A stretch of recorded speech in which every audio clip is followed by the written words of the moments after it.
Olá, meus amigos, minhas amigas, bem-vindos a mais um encontro nosso aqui pelo Singular Ângulo Vestibulares. Vamos discutir aí um assunto bem triste, mas muito interessante aí para os nossos grandes vestibulares. Então, mais uma vez, eu sou o professor Marcelo Corrêa, escolhi, de alguma maneira, falar sobre meio ambiente, falar sobre essa tragédia que vem atingindo aí o Rio Grande do Sul, e muitos outros lugares, né? Infelizmente, isso já não é algo como a gente dizia aí há 10, até menos, há 5 anos, nós falávamos, gerações futuras vão enfrentar essa problemática ambiental. Não é para gerações futuras, é para agora, tá? Para isso, a gente pode dar uma olhada num conceito, né, o conceito de ponto de não retorno. Eu peguei aqui duas definições do site do IPCC, que é a maior referência, né, que temos. O IPCC é o Painel Intergovernamental de Mudanças Climáticas, que nada mais é do que uma rede que integra milhares de pesquisadores em torno dessa temática no mundo todo, inclusive vários brasileiros. Infelizmente, temos os negacionistas. Esta semana, eu escutei 2 vereadores dizendo que a melhor coisa a fazer é cortar as árvores.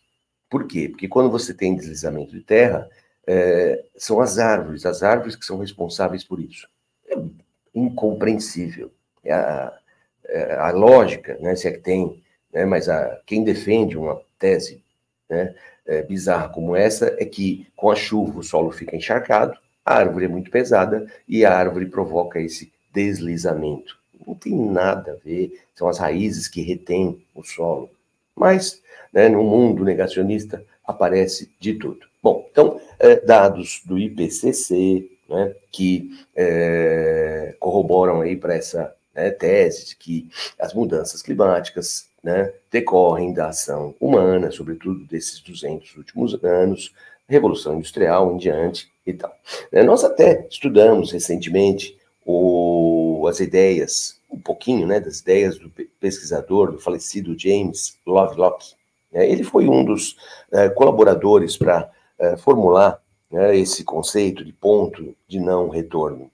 Ele foi o autor da teoria de Gaia, aquela visão, hoje muito, né, muito difundida, mas lá nos anos 70 não era. Ele, James Lovelock, foi o responsável por difundir a ideia de que o planeta, ele age, ele reage, como se ele fosse um único ser vivo.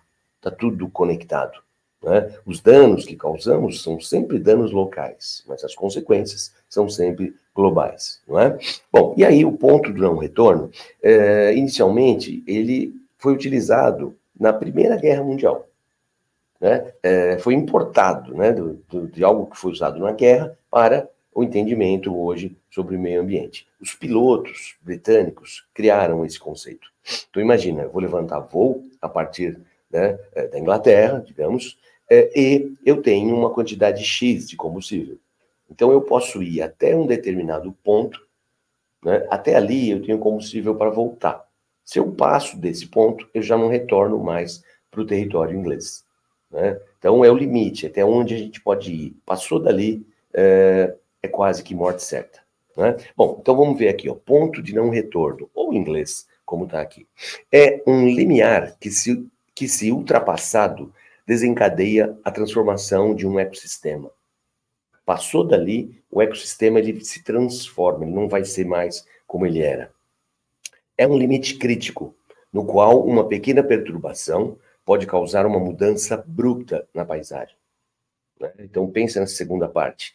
É o limite crítico, no qual uma pequena perturbação pode causar uma mudança abrupta.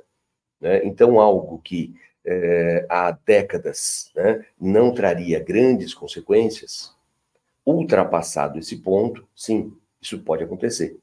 Tanto que num livro chamado A Vingança de Gaia, como se Gaia é o nome que James Lovelock deu para esse único ser vivo que seria a Terra. Né? No livro A Vingança de Gaia é exatamente isso. Né? Nós vamos sofrer com eventos climáticos extremos. O que era para ser algo, né, grave, digamos, se torna extremo, se torna muito mais grave. Tá? Vamos lá, mais uma definição ainda do IPCC. É um ponto de inflexão, além do qual um sistema se reorganiza, muitas vezes de forma abrupta e irreversível. Então, passamos do ponto de não retorno, né? A Terra, por si só, como qualquer ser vivo, vai lutar para se manter vivo, né? Então, ela vai o quê? Ela vai se rearranjar, se reorganizar. Isso pode acontecer de uma forma mais agressiva, mais violenta, rápida, ou não. Mas a tendência é que sim, que tudo ocorra de forma mais, né, turbulenta, mais agitada. Então, aquecimento global, você vai ter uma reorganização das calotas polares, um redimensionamento, nível dos oceanos e etc. Né? Vamos terminar aqui? Em outras palavras, o conceito é utilizado para indicar o momento em que as mudanças climáticas não poderão mais ser revertidas. Né? Não poderão ser mais revertidas. Quer dizer, passou desse ponto, o nível de agressão, né, que nós estamos imprimindo na Terra, passado esse ponto, não há como retornar. Né? Podemos imaginar o seguinte: se nada for feito, teremos um processo de extinção em massa até que a nossa espécie, né, seja uma delas, entrar em extinção. É algo muito soberbo achar que nós vamos destruir o planeta. Não. O máximo que a gente pode fazer é destruir a nossa, né, civilização. A vida continua sem a gente. Né? Agora, é um posicionamento assim, né, de como se nós estivéssemos acima da natureza. Né? Do mesmo jeito que estamos destruindo, agora resolvi, agora eu vou salvar. Eu quero a Terra do jeitinho que eu conheci. Esquece. Ela nunca mais vai ser. No sentido climático, nunca mais. Né? Já alteramos demais para que ela volte a ser como era. Então, nós temos que nos adaptar a uma realidade climato-botânica diferente. Né? É isso que, né, o IPCC afirma, é isso que, né, os pesquisadores, em geral, estão afirmando. E esses lugares onde o ponto de não retorno já está muito próximo de ser alcançado, né, por essa arte aqui, ó, você tem alguns, dá um pause, dá uma olhada quais são esses pontos, como a Amazônia, como a Groenlândia, o permafrost. A ideia é que hoje é possível entender que há uma conexão entre todos eles. Né? Um está ligado ao outro, as mudanças que um vem sofrendo, o outro vem também, de alguma maneira, né, repercute em outros desses locais. A Amazônia caminha para esse ponto de não retorno. A Amazônia, ela está numa fase, né, que é chamada de savanização. Lembra que nós, pelo menos na geografia, nós não usamos o conceito de desertificação para a Amazônia, para as regiões equatoriais. Não, é savanização. Quando uma floresta tropical começa a ficar mais rarefeita. O único lugar do Brasil onde a gente pode apontar desertificação é no semiárido. Então, onde, pelas características naturais, é um semiárido, ação humana, esgotamento do solo, a retirada da vegetação, pode levar o semiárido ao árido, né, ao desértico. Agora, em uma região equatorial, o volume de chuva é grande o bastante para que isso não aconteça. Né? Estudamos já isso, os ventos alísios, ventos que se dirigem para a região do Equador e levam muita umidade. A floresta potencializa a umidade. Então, é a savanização. A floresta tropical amazônica, isso mesmo, floresta tropical amazônica, ela está enfrentando esse processo, que é a savanização, que pode levá-la ao ponto de não retorno, e lógico, isso desencadeia uma série de mudanças em outros climas mundo afora, certo? Aqui nós temos uma das maiores referências, né, nesse tema no Brasil, no mundo, membro do IPCC, professor Carlos Nobre. Foi o professor Carlos Nobre que identificou, né, os chamados rios voadores. Um volume gigantesco de umidade, né, que vem da evapotranspiração da floresta e que se dirige aqui para o sul do Brasil, para o território brasileiro. E que a savanização vem reduzindo o volume d'água dos tais rios voadores. É como se existisse uma outra bacia, a bacia amazônica, e um outro volume d'água em forma de vapor tão grande quanto, e que também participa ativamente na formação de inúmeros climas. E aqui, né, temos uma imagem de satélite com cores, obviamente cores falsas, para mostrar, né, que ponto que está o avanço, a degradação, Então, o verde aí, bem escuro, eu acho que é mais um momento que pode dar, né? Vocês podem dar um pause aí e analisar. Tem a legenda. E o verde escuro é onde a floresta está no seu mais alto grau de conservação. O verde claro, né? Algumas pequenas transformações. Né? Aí vem o vermelho mais escuro, que é o preocupante. É onde a Amazônia está no processo de savanização. É a região mais periférica, é onde, né, temos a chamada fronteira agrícola, é onde a retirada de madeira é maior, é onde, né, avança a agropecuária. E lógico que isso, para nós, é de extrema importância, porque é algo, né, até contraditório. O agronegócio avança, destrói a Amazônia, consequentemente diminui o volume de umidade. Sem umidade, sem chuva, não tem lavoura. Né? O ganho imediato nos leva ao avanço do agronegócio, enquanto compromete a médio e longo prazo pela diminuição da umidade. É algo óbvio. Né? Bom, tá difícil falar óbvio nesse mundo negacionista que vivemos. Uma imagem como essa, isso é inadmissível. Né? A agropecuária chegar num limite desse. Né? Vamos imaginar que essa vasta extensão, já preparada para o cultivo, máquinas certamente já entraram aí, isso tudo era floresta.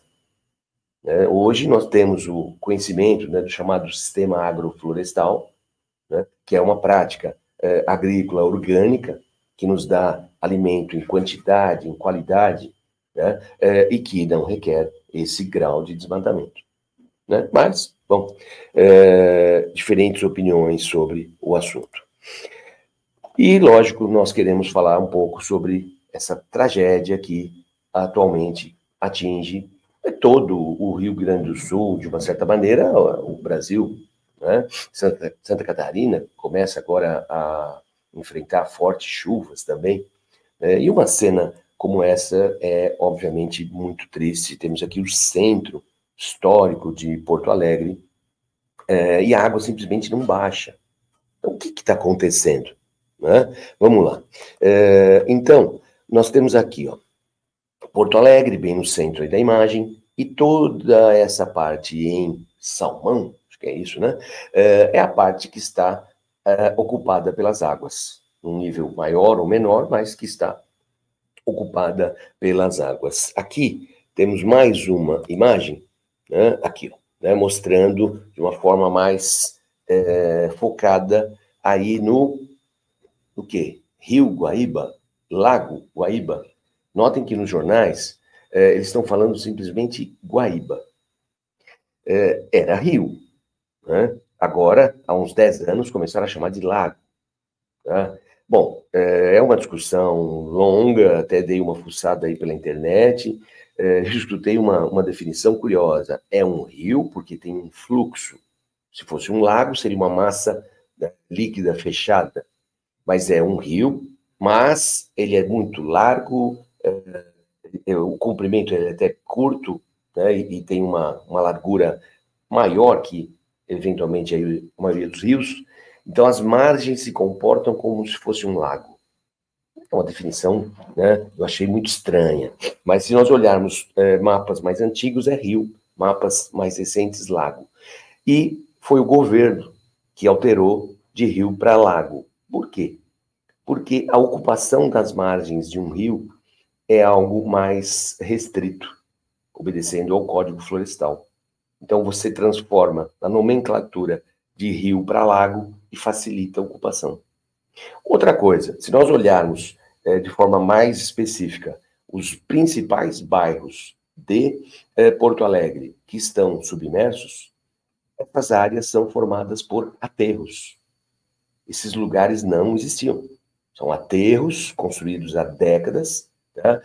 Que fizeram com que a cidade, o espaço urbano de Porto Alegre avançasse sobre o, na época, chamado Rio Guaíba. O que parece é que o rio resolveu ocupar novamente o seu território. Claro que a água foi além, né, dos lugares onde o ser humano avançou sobre a água, construindo os aterros. Né? Mas o que a gente vê é isso, o rio está lutando para recuperar o seu território. Como o volume de chuva foi excepcional, a água foi além, né, dos lugares onde, digamos, nós invadimos o rio agora está recuperando, mas está indo além daquilo. Também não há dúvida que houve falha humana. Porto Alegre sofreu uma grande enchente em 1941, e a partir dali foram construídas barragens, diques, e um sistema de bombeamento, né, para poder jogar a água dos pontos mais baixos para o Guaíba, né? Vou entrar em um mérito, rio ou lago. E esse sistema falhou, simplesmente cortaram a energia das bombas, e algumas, na verdade, estavam até quebradas. Então, uma mistura aí de desrespeito com a natureza, de falha humana, de inúmeros governos, não um só, né? E um volume excepcional de chuva, não há dúvida. Bom, nessa imagem aqui, nós temos na área central do Brasil, dei uma olhada aí, ó, coloquei a letra A, coloquei um movimento anti-horário.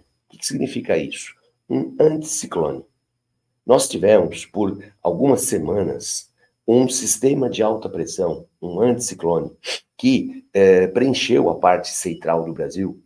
E vocês vão lembrar que nós tivemos dias quentes e secos. Né? Por quê? Porque nenhuma massa fria conseguia avançar. Então, as massas frias que vêm do sul, elas não conseguiam entrar. Temos aqui uma seta preta na parte, né, do sul em direção ao centro do Brasil, simbolizando aí, né, não é a maneira correta, eu sei, mas entenda, por aí vem a massa polar. A massa polar não conseguia entrar pela existência desse sistema de alta pressão, tá? Fazendo com que a chuva ficasse toda no sul do Brasil, especialmente no Rio Grande do Sul. Tá? Por outro lado, vindo lá da Amazônia, nós temos o quê? A umidade. A umidade da massa equatorial continental, a umidade representada pelos rios voadores.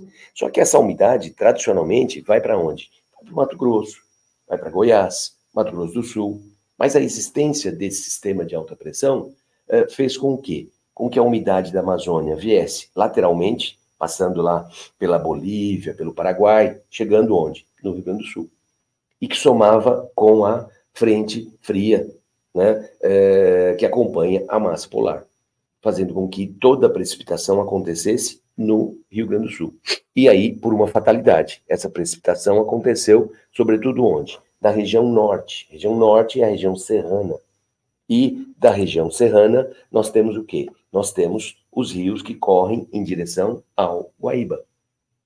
Então existe, eu não vou colocar aqui, senão não acabamos nunca nosso papo, mas existe uma sequência de imagens de cidades que viram os seus rios transbordando na parte mais alta, na parte norte de Porto Alegre.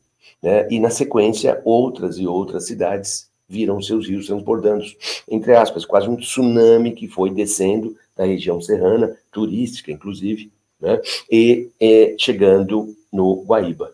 E aí as águas subiram numa velocidade inédita. Esse município, chamado Mussum, na parte norte, né, de Porto Alegre, é a terceira vez, em 12 meses, é a terceira vez que ele fica submerso. Né? Obviamente não dá para convencer as pessoas a voltarem para esse lugar. Né? O prefeito de Mussum, ele até chegou a dizer o seguinte: alguns bairros nós vamos reerguer, mas vamos reerguer em outros lugares.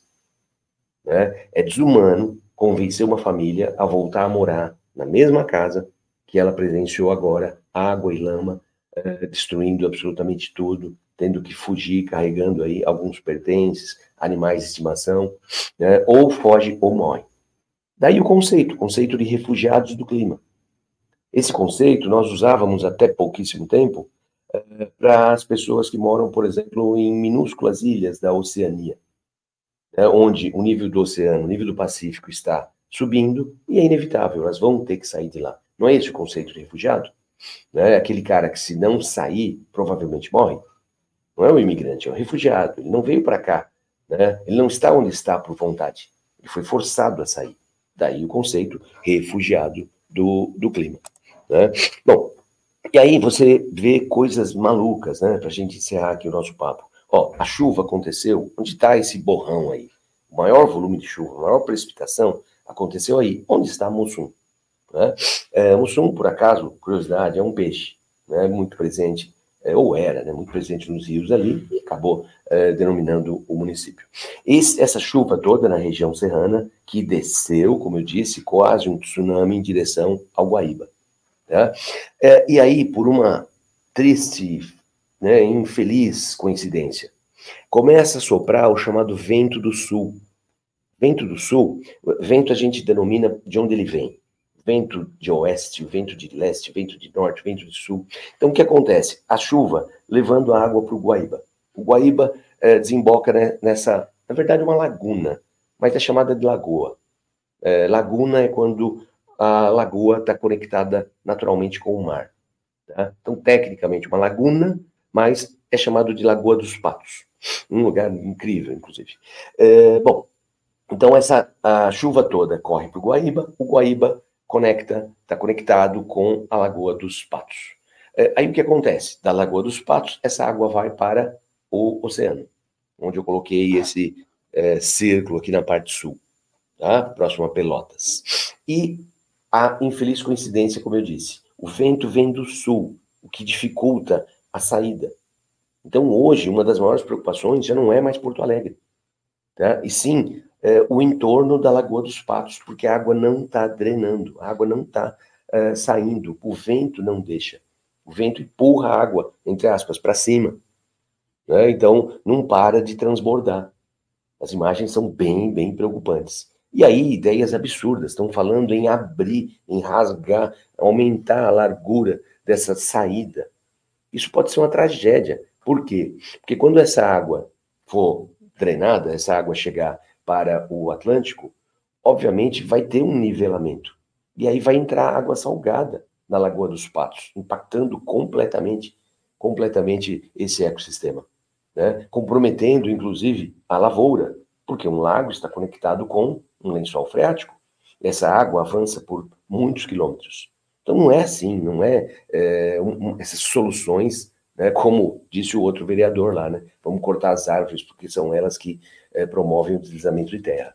Tem que ser uma coisa pensada, tem que ser uma coisa planejada, isso é longo prazo, então é uma política de Estado, não de governo. O governo muda, né, para que isso não se repita.